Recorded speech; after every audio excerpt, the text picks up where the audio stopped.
거룩하고 복된 날입니다. 3부 예배에 오신 여러분들을 주의 이름으로 축복합니다. 우리 제리 자매가 찬양한 것처럼 사막에 강과 길을 내시는 분이 하나님이신 줄로 믿습니다. 그 하나님을 믿고 살 수 있어서 얼마나 행복한지 이루 말할 수가 없어요. 시편 115편 15절에 보면 너희는 천지를 지으신 여호와께 복을 받은 자로다 그랬어요. 얼마나 감사한지. 우리 제 자매의 평생을 주님을 찬양하며 영광 돌리며 사시라고 우리 박수로 격려하며 하나님께 영광 돌리겠습니다. 감사합니다. 자, 우리 옆 사람과 기쁜 마음으로 인사하겠습니다. 오늘도 하나님의 음성을 들으십시오. 네. 땅을 밟고 사는 사람은 꼭 하늘의 음성을 들으셔야 살 수가 있습니다. 여러분에게 한량없는 은혜와 사랑과 축복이 여호와 일에 차고 넘치는 복된 시간 될 수 있기를 주의 이름으로 축원합니다. 우리가 신앙생활을 하지요. 교회 안에서 봉사를 열심히 하다가 간혹 예기치 못한 일로 실족을 할 때가 있습니다.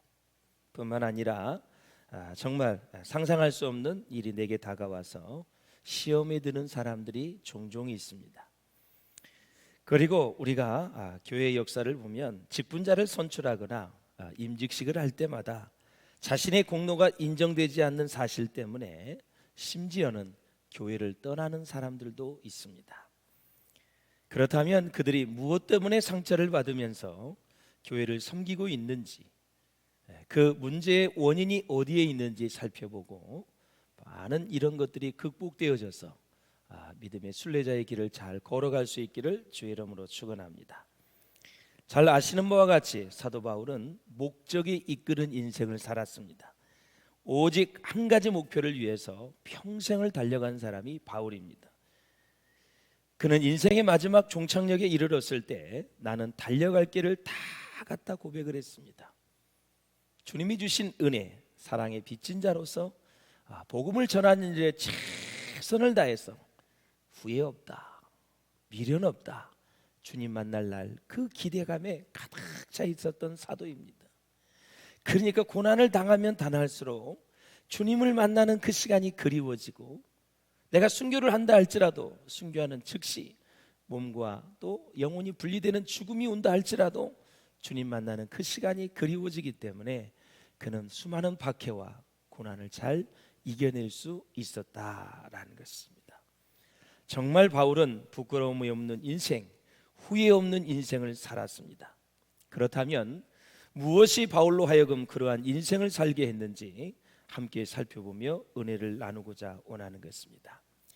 자, 오늘 이제 본문의 19절에서 23절에 보면 믿음이 강한 자들이 자기에게 주신 고난을 행사를 할 때 자제해야 될 이유가 있는데 그 이유를 말씀하고 있습니다.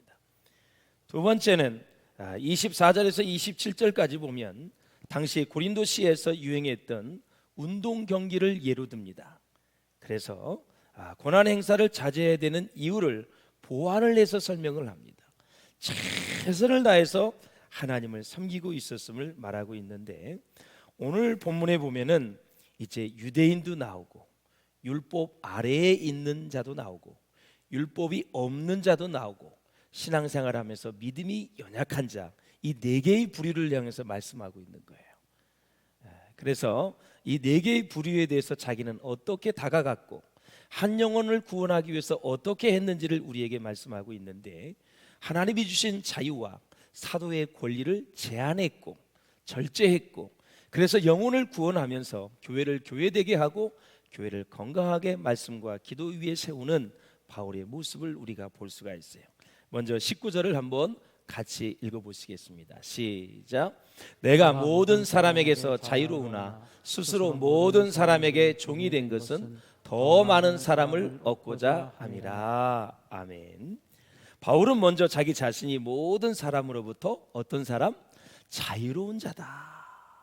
자유로운 자다.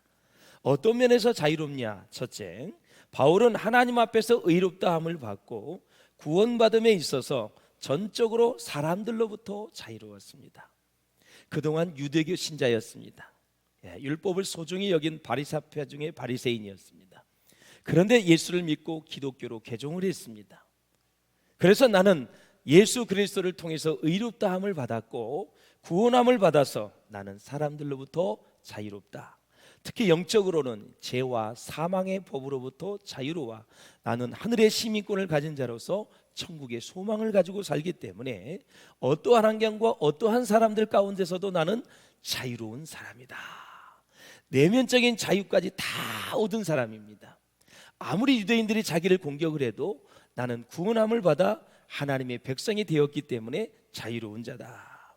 둘째로 어떤 면에서 자유롭냐? 바울은 소명을 받을 때 철저하게 다메섹 도상에 예수님으로부터만 소명을 받았을 뿐 사람으로부터 소명을 받지 않았다. 게다가 예루살렘에 권위 있는 12사도들이 있었지만 바울은 소명을 받는 과정에서 이 사도들과 아무런 협의를 하지 않았고 더 나아가서 그들로부터 아무런 도움도 받지 않았다. 그래서 나는 소명으로부터도 자유하다라는 것입니다. 사람이 주신 것이 아니고 바로 하나님이신 예수님이 주셨기 때문에 나는 사도이다, 그런 얘기를 하는 것입니다. 셋째, 또 어느 면에서 자유롭냐? 바울은 재정적으로도 다른 사람의 도움을 받지 않고 자신의 생활비를 자기 힘으로 벌어서 충당을 하면서 선교 사역을 수행을 했습니다. 따라서 바울은 모든 면에서 사람에게 얽매일 필요가 없는 그러한 종이 되었다. 그렇습니다. 사랑하는 여러분, 자유로운 사람이었다 계속해서 얘기합니다. 그럼에도 불구하고 바울은 자신에게 주어진 자유를 누리거나 행사하기를 자제하고 모든 사람에게 종이 되는 편을 내가 선택을 했다. 모든 사람에게 종이 되었다는 말은 항상 다른 사람들의 입장을 우선적으로 생각하고 다른 사람들을 배려하고 그리고 다른 사람들을 섬기는 태도로 행동하는 그런 사람이 되었다라는 것입니다. 바울이 정말 이렇게 행동하는 이유는 도대체 무엇일까요? 계속 본문을 읽었지만 더 많은 사람들을 얻기 위해서, 더 많은 사람들을 구원하기 위해서, 지옥 갈 백성들을 예수 믿게 해서 천국에 갈 수 있도록 만들기 위해서 자기의 자유를 제한하고 자기의 권리를 절제할 수 있었다라는 것입니다. 바울은 복음을 전하여 열매를 맺는 것이 이제 자랑할 일이 아니라고 했지만 또 무슨 얘기를 하냐면 자원하여 기쁨으로 이 일을 수행할 때 상을 얻을 것이라는 것을 알았습니다. 여러분, 자원하여 복음의 일에 헌신하고 수고하면 하늘의 상을 하나님이 잃지 않고 주십니다. 그러나 바울은 한 단계 더 나아갑니다. 자원하는 마음이 없다 하더라도 그 일을 수행을 했습니다. 나 저 일을 하기 싫어. 유대인들이 반대할 거야. 핍박과 고난, 박해가 많을 거야. 나는 그래서 안 할 거야. 그런데 그렇게 하지 않았다는 거죠. 자원하는 마음이 없다 하더라도, 하고 싶은 생각이 없다 하더라도 그는 사역을 감당했는데 왜 그렇게 했는지 나중에 보겠습니다. 사랑하는 성도 여러분, 오늘날 많은 사람들이 기분이 좋으면 주님을 섬기는 일을 잘하지만 때로는 낙심이 되고 힘들고 피곤하면 그냥 기복해버려요. 포기하려고 하고 그만두려고 합니다. 이것은 바로 자원하는 마음으로만 하겠다는 뜻입니다. 자원하는 마음, 내가 하고 싶은 생각이 없으면 나는 하지 않겠다라는 것이거든요. 그러나 바울은 달랐습니다. 그는 자원하는 마음이 없다 하더라도 직분을 맡았으므로 그 일을 행했다라는 거예요. 사도라는 직분을 맡았기 때문에 나에게 자원하는 마음이 생기지 않아도 그 직분을 성실하게 감당하고 그 직분에 대해서 자원하는 마음이 있든지 없든지 복음을 전하는 일에 중단이 없다라는 것입니다. 하나님의 일을 하는 데 있어서 여러분들이 거기까지 갈 수 있기를 주의 이름으로 축원합니다. 그러나 바울은 한 단계 더 갑니다. 어디까지 갑니까? 이 복음을 전하는 일을 부득불할 일입니다. 불가피하게 할 수밖에 없다. 그러나 내가 복음을 전하지 아니하면 내게 화가 임할 것이다. 화가 저주를 얘기하는 것입니다. 왜? 주님의 십자가의 고귀한 피로 구원을 받았는데, 사랑의 빚진 자로 내가 살고 있는데 이것저것 따지고 나서 주의 일을 안 해요? 바울에게서는 있을 수 없는 일이에요. 유대계 신자로 남았다면 자기가 어떻게 될 것인가? 다메섹 동에서 예수를 만났는데 그 예수가 내 죄를 위해서 십자가 위에 죽으셨고 3일 만에 부활하셨고 승천하셨고 다시 오실 만왕의 왕으로 오실 분이다. 내가 너무나 큰 빚을 지었고 예수 믿는 사람을 죽이려고 했고 감옥에 넣으려고 했던 이 못된 사람이다. 나 같은 사람을 찾아오셔서 예수님이 구원을 주시고 그리고 놀라운 성령의 능력을 얼마나 많이 주었는지 눈에 비늘이 낄 정도로 많이 주었다. 그리고 그는 삼층천을 보았습니다. 하늘의 세계를 보았습니다. 천국을 본 거예요. 그러니까 바울은 사랑의 빚진 자로서 내가 부득불 복음을 전하지 아니하면 나는 하나님께 화를 받을 것이다, 재앙을 받을 것이다 라는 것입니다. 자원하는 마음을 가지고 했는데 자원하는 마음이 생기질 않아. 나 이 일 하기 싫어. 그런데 그것을 넘어서 직분을 받았기 때문에 성실하게 충성스럽게 감당해야 되겠다. 이것을 또 넘어서 부득불 이것을 전하지 않으면, 하나님의 일을 하지 않으면 나는 화를 당할 것이다. 이 마음이 우리의 마음이 될 수 있기를 주의 이름으로 축원을 드립니다. 상을 얻든지 못 얻든지, 자원하는 마음이 있든지 없든지 그는 복음 전파의 일을 마땅히 해야 할 일로 여긴 것입니다. 이것이 바로 교회에서 직분을 맡은 자의 자세다라는 것입니다. 우리 17절을 한번 보실까요? 17절 시작. 내가 내 임의로 이것을 행하면 상을 얻으려니와 임의로 아니한다 할지라도 나는 직분을 맡았노라. 예. 임의로, 자의로 똑같은 얘기입니다. 자원하여라는 뜻입니다. 그러니까 내가 하고 싶어서 우러나서 하면 상을 받지만 자원하여 하지 않아도 직분을 맡았기 때문에 충심으로 해야 된다라는 것입니다. 목사로서, 강도사로서, 전도사로서, 장로로서, 권사로서, 안수집사로서, 집사로서 나 저 일을 하기 싫어. 그런데도 불구하고 직분을 맡았기 때문에 충성을 다해서 한다라는 것이죠. 사랑하는 성도 여러분, 그렇습니다. 우리가 이 시대를 살아가면서 저 개인도 마찬가지입니다. 저는 신앙이 정말 어렸을 때, 잘하지 못했을 때 집사로서 한 8년을 심호했고, 그리고 신학을 하고 지금 목회를 하고 있습니다만 정말 신앙생활은 말씀입니다. 말씀을 깨달아야 돼요. 제가 이것을 깨닫기 전까지는 내가 하기 싫은 일은 안 했어요. 내 마음에 안 드는 일은 안 했어요. 저것이 하나님의 일이라 할지라도 내 마음에 딱 꽂히지 않으면 안 했어요. 그런데 사도 바울의 이 사역에 대한 신학을 보면서 제가 그 마음을 확 접고 얼마나 하나님 앞에 회개했는지 모릅니다. 그것이 좋은 일이라면 협력하고, 그것이 하나님이 기뻐하시는 일이라면 같이 동참을 하고, 그것이 하나님이 정말 좋아하는 일이라면 내 몸과 은사와 달란트, 물질, 마음 다 들여서 해야 되겠다라는 것이 제 마음으로 바뀌었어요. 비록 내가 안 할지라도, 다른 사람이 할지라도 그런 마음을 갖고 기도하고 후원하고 협력하기로 마음을 바꿨어요. 아, 그렇구나. 자원하는 마음이 생길 때까지, 그것이 아니라도 직분을 맡았기 때문에 더 나아가서 부득불 마땅히 해야 될 일이다. 하지 않으면 내가 화를 받고 저주를 받는다. 이 마음이 정말 우리의 마음이 될 수 있기를 주님의 이름으로 축원을 드립니다. 할렐루야. 예. 사랑하는 여러분, 주님을 따르려는 사람은 많이 있지만 자기의 것을 포기하고 따르려는 사람은 정말로 찾기 힘듭니다. 어렵습니다. 주님을 위해서 살려는 사람은 많지만 그분을 위해서 죽으려는 사람, 헌신하려고 하는 사람은 많지 않습니다.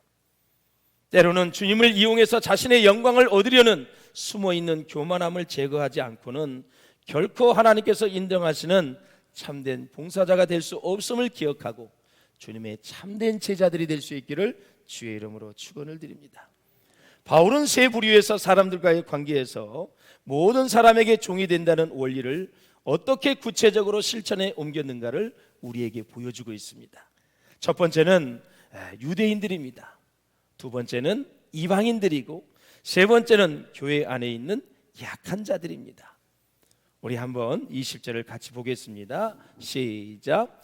유대인들에게 내가 유대인과 같이 된 것은 유대인들을 얻고자 함이요 율법 아래에 있는 자들에게는 내가 율법 아래에 있지 아니하나 율법 아래에 있는 자같이 된 것은 율법 아래에 있는 자들을 얻고자 함이요. 아멘.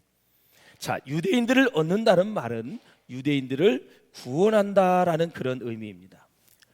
바울은 유대인들을 율법 아래에 있는 자라고 설명을 합니다. 율법 아래에 있다. 율법을 지키고 사는 사람이고 율법을 지켜야 구원을 얻는다고 생각하는 사람들이다. 그렇게 얘기를 하는 것입니다. 자, 사랑하는 여러분, 율법 아래에 있는 자들에게는 자신이 율법 아래에 있지 아니하나 율법 아래에 있는 자같이 되었다. 그 목적이 뭐라 그랬어요? 율법 아래에 있는 유대인들을 구원하기 위해서 내가 그렇게 했다. 그러면 율법 아래에 있는 자는 누구를 얘기합니까? 율법을 지킴으로써 구원을 받는다고 주장하는 사람들입니다. 그러면 율법 아래에 있지 않다라는 그 사람들은 누구예요? 율법을 지킴으로써 구원을 받는다고 주장하는 그 행위 구원 안에 있지 않다. 다시 말씀드리면 바울은 구원은 오직 예수 그리스도를 믿을 때 값없이 주어진다고 믿었기 때문에 율법을 지켜서 구원을 얻는다는 것이 아니다. 그래서 예수 믿고 구원받고 값없이 우리에게 구원이 주어진다 이렇게 생각을 했습니다. 그렇다면 여러분, 율법 아래에 있는 것 같이 되는 것이 무슨 뜻인가? 기독교에는 구원을 받기 위해 율법을 지킬 필요가 없습니다. 기독교인은 율법 아래 있을 필요가 없습니다. 그러면 구원받은 기독교인은 율법을 지키지 않아도 된다 이런 뜻입니까? 절대 그렇지 않습니다. 구원받은 이후에 이 세상에서 구원받은 기독교인의 신분에 합당하게 살아야 하는데 그러기 위해서는 하나님이 주신 율법을 지켜야 한다라는 것입니다. 그런데 기독교인들이 지켜야 할 율법에는 문자 그대로 받아들여야 할 율법이 있고 문자 그대로 지켜서는 안 되는 율법이 있습니다. 율법에는 세 가지가 있는데 여러분들이 꼭 알 수 있고 잘 인식할 수 있기를 바랍니다. 하나는 도덕법입니다. 사랑하는 여러분, 사랑의 대강령, 하나님을 사랑하고 이웃을 사랑하라는 것. 황금률, 너희가 대접을 받고자 원하는 대로 남들에게 먼저 대접을 하라는, 그리고 우리에게 일계명에서 십병령과 같이 양심에 호소하는 보편적인 도덕 법칙을 도덕법이다 이렇게 얘기를 합니다. 다른 하나는 시민법입니다. 이것은 유대인들을 위한 정치, 경제적 법률을 말하는 것입니다. 유대인들은 문자적으로 지켜야 했지만 비유대인들, 유대인이 아닌 사람들은 문자적으로 지킬 필요가 없었습니다. 또 다른 하나는 의식법입니다. 이것은 종교의식과 관련된 규정인데요, 구약시대에는 문자적으로 지켜야 했지만 신약시대에는 지킬 필요가 없습니다. 그래서 유대인들은 의식법을 문자 그대로 지켜야 한다고 생각을 했지만 바울은 그럴 필요가 없다고 생각을 했습니다. 그러나 바울은 유대인들에게 전도를 할 때는 유대인들의 마음을 얻기 위해서 지킬 의무가 없는 의식법을 문자 그대로 지키는 모습을 보여주고 있습니다. 이것이 바로 본문에서 얘기하는 율법 아래 있는 자같이 되었다 그 뜻입니다. 자, 의식법을 문자 그대로 지키기는 하지만 구원을 얻으려는 목적으로 지킨 것은 아니기 때문에 율법 아래로 들어간 것은 아닙니다. 예를 들어서 사도행전 16장 3절에 보면 바울이 디모데를 데리고 선교 여행에 갑니다. 그런데요, 참 독특해요. 할례를 행하라고 말합니다. 할례는 세 가지 법, 도덕법, 시민법, 의식법 중에 의식법에 속한 거예요. 안식일도 마찬가지입니다. 의식법입니다, 할례는. 그런데 유대인들은 할례가 구원받는 조건이라고 생각을 하고 있어요. 할례 받지 않으면 하나님의 백성이 아니라고 생각을 했습니다. 사실 할례는 의식법으로서 신약시대의 신자들은 그렇게 할례를 할 필요가 없는 예식입니다. 그러나 바울은 일부러 디모데로 하여금 할례를 받게 합니다. 디모데를 구원하기 위하여 할례를 받게 한 것이 아닙니다. 그렇다면 디모데로 하여금 왜 할례를 받게 했을까요? 예를 들어서 선교지에 가면 유대인들에게 복음을 전하게 되는데 이때 할례 받지 않는 디모데가 유대인들에게 약점을 잡히지 않고 논란거리가 되지 않도록 하기 위해서 바울은 디모데로 하여금 할례를 받아라 그렇게 얘기를 하는 것입니다. 전도를 시작하고 할 때 이런 문제로 약점이 잡혀서 논란거리가 되면 전도 사역 그 자체를 할 수 없기 때문에 유대인들이 그렇게 소중히 여기는 할례를 받아라, 그렇게 얘기하는 것입니다. 그래서 우리가 이제 선교를 가면 그 나라의 문화를 아주 소중히 여깁니다. 문화는 오랜 세월 동안 몸에 밴 것입니다. 그러하기 때문에 특히 라오스나 미얀마, 이 동남아의 소승불교 있는 쪽에 가면 꼭 이렇게 이렇게 인사를 이렇게 해요. 그러면 선교사님들이 그들을 현지인들을 만났을 때 이렇게 했다고 해서 이게 우리가 불교를 숭상하는 게 아니에요. 그들의 인사 예절을 소중히 여긴다는 거예요. 그러니까 기독교 신자들이 절에 가서, 정치인들이 가서 이렇게 했다면 아이고 장로가 돼가지고 말이야, 절에 가가지고 저 뭐하는 짓거리야. 그 사람들이 예를 존중하는 거예요. 예를. 그러니까 너무 우리가 그렇게 생각할 필요가 없단 말이죠. 아니 교회 목사 장로들이 이렇게 했다고 그 사람이 부처님을 믿는 건 아니잖아요. 그들이 그렇게 인사를 하니까 그렇게 하는 것입니다. 일종의 종교와 문화는 같이 움직이면서 움직입니다. 그러니까 동남아나 아프리카나 어디를 가든지 선교를 가게 되면 그 나라의 문화를 존중할 줄 알아야 된다라는 거죠. 문화에 탁 걸려버리면 복음 자체를 받아들이지 않습니다, 여러분. 폭넓게 우리가 생각을 해야 된다는 거예요. 그렇다 구원에 대해서 타협하는 건 절대 아니죠. 또 하나가 있습니다. 사도행전 21장 17절에서 26절에 보면 바울이 3차 선교 여행을 마치고 예루살렘에 올라갔을 때 예루살렘 교회 성도들은 바울 때문에 유대교인들이 소동을 일으킬 것을 염려를 했습니다. 왜냐하면 예루살렘의 유대교인들 사이에는 바울이 율법을 무시한다는 나쁜 소문이 널리 퍼져 있었어요. 마침 이때는 의식법의 하나인 나시린의 서약이라는 예식을 지키는 그런 시기였습니다. 그래서 이 예루살렘 교회 성도들은 유대 교인들에게 그 심겨져 있는 나쁜 인상을 완화시키고 제거시키기 위해서 바울에게 나시린의 서약을 지키기 위하여 성전에 올라가는 네 사람의 머리 깎는 비용을 대신 내주고 그들과 같이 성전에 올라가서 예식에 참여하는 것이 어떻겠느냐고 예루살렘 교회 성도들이 바울에게 제안을 한 거예요.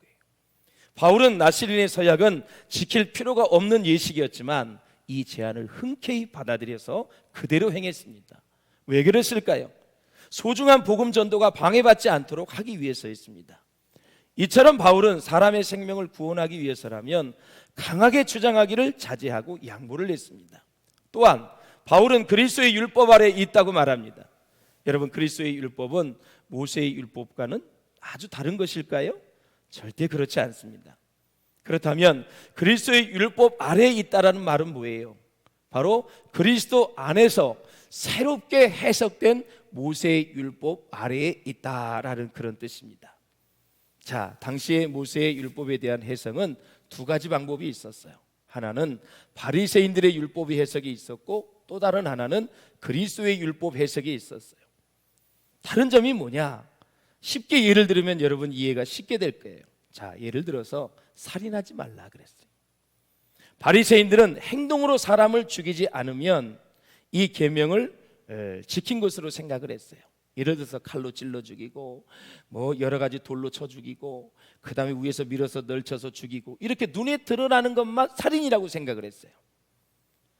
그러나 예수님은 뭐라 그랬어요?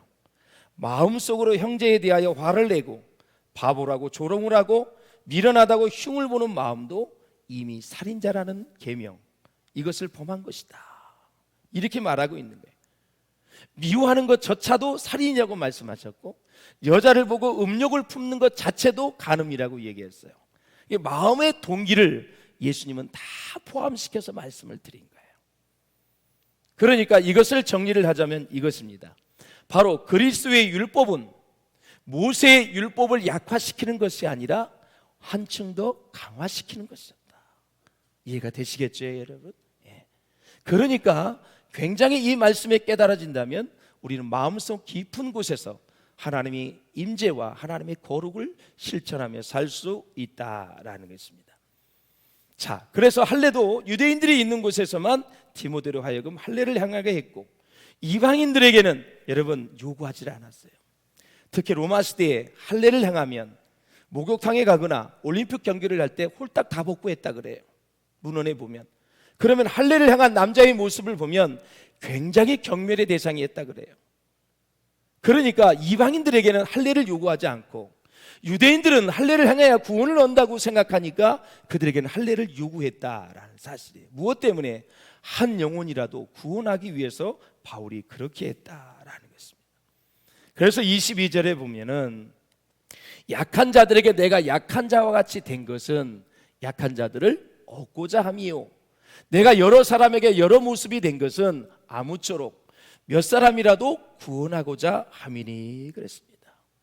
영혼 구원에 미친 사람이에요, 바울은.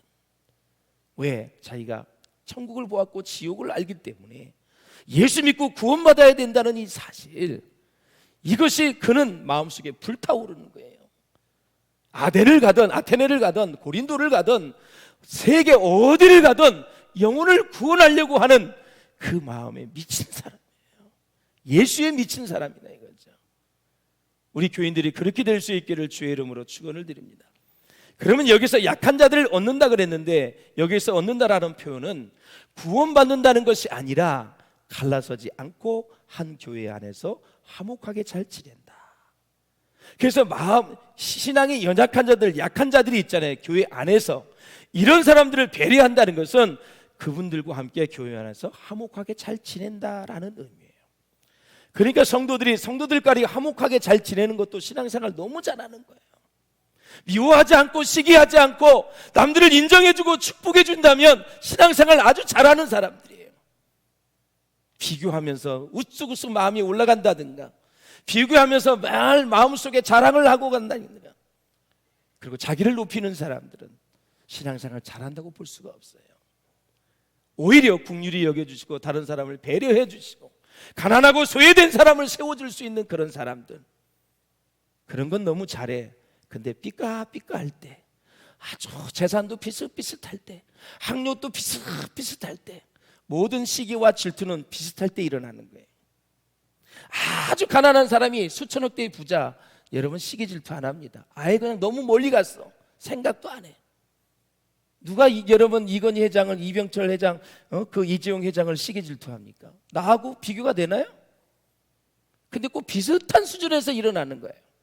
그것을 조심하셔야 돼요. 같은 레벨에 있는 거 철저하게 낮아져야 돼요. 철저하게 십자가로 죽어야 돼요. 그래야 우리는 하나님의 자녀로서 이웃을 진정 사랑한다고 말할 수 있다라는 거죠. 그리고 교회에서 텃세하지 마시고, 내가 먼저 등록했다, 네가 먼저 등록했다, 그런 거 하지 마시고, 내가 이 교회 말이야 20년 됐어, 그거 어쩌라고. 왜 바로 등록한 사람한테 그 말을 하는 거예요? 그 말을 할 필요 없이 복음을 얘기하세요. 은혜 받은 걸 얘기하세요. 예수님을 자랑하세요. 예수님을 높이세요. 그분 때문에 죽었다가 살아났다고 얘기하세요. 그분 때문에 인생에 소망이 없는데 내가 지금 소망 중에 하늘을 바라보고 살고 있다고 자랑하세요. 다른 얘기하지 마시고요. 스펙을 갖고 자랑하지 마세요. 다 세상에 불타서 없어질 거예요. 오직 남는 건 주님을 위해서 하는 것만 남는다라는 사실이에요. 그래서 16절에 보면, 시작, 내가 복음을 전할지라도 자랑할 것이 없으면 내가 부득불 할지니라. 만일 복음을 전하지 아니하면 내게 화가 있을 것이로다. 아멘. 여기서 자랑한다는 의미를 헬라어로 카우마이라는 단어, 신약에 시운 9번이 나오는데 바울이 53번, 시운 3번을 사용했어요. 이 단어가 뭐냐면, 바울이 말하는 자랑은 신학적으로 의미를 말한다면 기쁨과 보람을 말하는 거예요. 복음을 위해 살았더니, 복음을 전했더니, 박해가 와도 핍박이 와도 복음을 전했더니 기쁨이 생겼다. 그리고 보람이 있다. 그리고 예수 그리스도가 주시는 지혜와 능력으로 감당하니 겸손한 마음으로 내가 하나님의 마음을 가지고 복음을 전했더니 지금 너무너무 기쁘고 행복하다. 결국은 자기 사역을 통해서 예수를 자랑하는 거예요. 그 사람이 겸손한 사람인 줄로 믿습니다. 웃긴 사람이 있어요. 예수를 말하면서 자기를 자랑하는 사람이 있어요. 어처구니가 없는 일이죠. 은근히 보면 예수 말하는 것 같은데 결국은 자기 자랑을 하는 사람이 있어요. 자기 사역을 하면서 예수를 자랑할 수 있기를 주의 이름으로 축원합니다. 사랑하는 여러분, 세상의 자랑이 아닙니다. 바울은 히브리인 중에 히브리인이었고 가말리아 문화생이었고 히브리어와 헬라어에 능통한 사람이었고 재산도 많았습니다. 이것을 다 해로 여겼고 배설물로 여겼다. 우리는 무슨 자랑을 하고 살고 있습니까? 이런 자랑은 아니시죠? 내가 땅 문서가 많다, 주식이 많다, 채권이 많다, 학벌이 높다, 명예가 있다, 집이 좋다, 자동차가 배기량이 좋다, 나는 현금이 지금 엄청나게 많이 있다, 이런 것을 말하는 자랑이 아니었다라는 것입니다. 사실 바울의 입장에서 보면 은혜를 받아서 은혜로 행하고 은혜로 사역하고 있기에 모든 것이 다 감사할 따름이었습니다. 그래서 데살로니가 후서의 바울은 범사에 감사하라. 다른 얘기 할 게 없어요. 진짜 십자가의 은혜 생각하면 다 감사할 일밖에 없어요. 한 가지 얘기만 하고 마치겠습니다. 인도에 간 어느 선교사가 불교 스님과 친해졌습니다. 아무리 전도를 해도 그 스님이 예수를 믿을 리가 없습니다. 이렇게 친하기는 하면서도 전도는 되지 않고 있었는데 어느 날 같이 길을 가다가 이제 선교사는 구두를 신고 스님은 맨발로 갔습니다. 이제 선교사가 실수해서 구두발로 개미 굴을 밟아버렸어요. 개미 수십 마리가 앞사당에 죽어버리고 말았습니다. 이것을 보는 순간 스님은 깜짝 놀라면서 이렇게 많은 개미를 죽이면 어떻게 하냐고 화를 냈습니다. 죽은 개미들 가운데 우리 할아버지가 있는지도 모르는데 선교사가 이런 생명을 죽이다니 막 화가 났습니다. 선교사는 아주 할 말이 없어서 이렇게 말합니다. 죄송합니다. 발에 눈이 없어서요. 실수해서 밟았습니다. 이것을 어떻게 하면 좋지요? 이 개미들한테 사죄를 하고 싶습니다. 어떻게 하면 되겠습니까? 그랬더니 스님이 이렇게 말했습니다. 당신이 죽어서 개미가 되어야겠습니다. 그래야 아무 때에 내가 실수했다라고 말하지 할 수 있지 않겠습니까? 하면서 아주 선교사님에게 권면을 했어요. 선교사님에게 지혜가 왔습니다. 이때도 하고 전도를 했습니다. 바로 그래서 예수님께서 사람이 되신 이 사건, 인카네이션, 성육신을 얘기했어요. 하나님이 아무리 말을 해도 인간이 듣지 못하고 멸망의 길로 가고 지옥불로 떨어지니 하나님이 사람이 되셔서 이 땅에 오셔서 우리를 위해 십자가에 죽어주심으로 우리가 구원을 받아 하나님의 자녀가 되었습니다. 그래서 전도를 했다라는 사실이에요. 사랑하는 여러분, 바울은 약한 자들을 위해 그들과 같이 되는 수준이 아니라 아예 그들과 동일하게 약한 자가 되기로 결심을 했습니다. 바로 우리 예수님이 보여주신 비움의 성육신을 염두에 둔 헌신의 각오입니다. 오늘 마지막에도 나오지만 복음의 권투 선수는 상대방을 때리는 것이 아니라 자신의 몸을 쳐 복종케 하는 데 주력을 합니다. 자유와 권리를 제한하고 포기하면서 겸손하게 끝까지 희생을 짐을 지고 가는 그런 모습이 바로 복음의 놀라운 사역자인 바울의 모습이었다라는 거죠. 바울은 마지막 소망을 27절에 이렇게 말합니다. 시작. 내가 내 몸을 쳐 복종하게 함은 내가 남에게 전파한 후에 자신이 도리어 버림을 당할까 두려워함이로다. 아멘. 버림을 당한다는 말을 성서학자들은 주석에 이렇게 말합니다. 여기서 이 버림이라는 것은 다시 지옥에 갈 수 있다는 뜻이 아니라 자식을 잃어버리다, 쓸모없이 된다라는 뜻입니다. 그러니까 내가 권리를 주장하고 그 권리의 향락 속에 빠져버리면 한순간에 하나님께서 이렇게 말한다는 거죠. 너는 네 권리를 찾아서 잘 먹고 잘 살아라. 그러나 나는 너를 쓰고 싶은 생각은 없다. 그것이 바로 하나님께 버림받는 것입니다. 바울은 이것을 두려워했다는 것입니다. 사랑하는 여러분, 평생 복음 전도자로 살았는데 인생의 말년에 온갖 추한 욕심에 사로잡혀 추악하게 마감하는 사람들이 있습니다. 그 이유가 도대체 뭘까요? 자신의 삶의 목표를 하나님 앞에서 끝까지 붙잡지 못했기 때문에 그렇습니다. 목회자도 그래서 조심해야 됩니다. 사랑하는 여러분, 교회를 크게 성장시켰으니 이제는 됐다고 생각을 하는 것입니다. 젊은 날에는 복음을 위해 절제하다가 나이가 들어서는 그 영광을 다 누리려고 욕심을 부립니다. 바울처럼 예수님을 본받아 끝까지 겸손한 자세로 자기 모든 사도권과 모든 자유를 절제하며 한 영혼이라도 구원하려고 하는 그 믿음을 가지고 우리 모두가 다 하나님께 영광을 돌릴 수 있기를 주님의 이름으로 축원합니다. 기도하시겠습니다.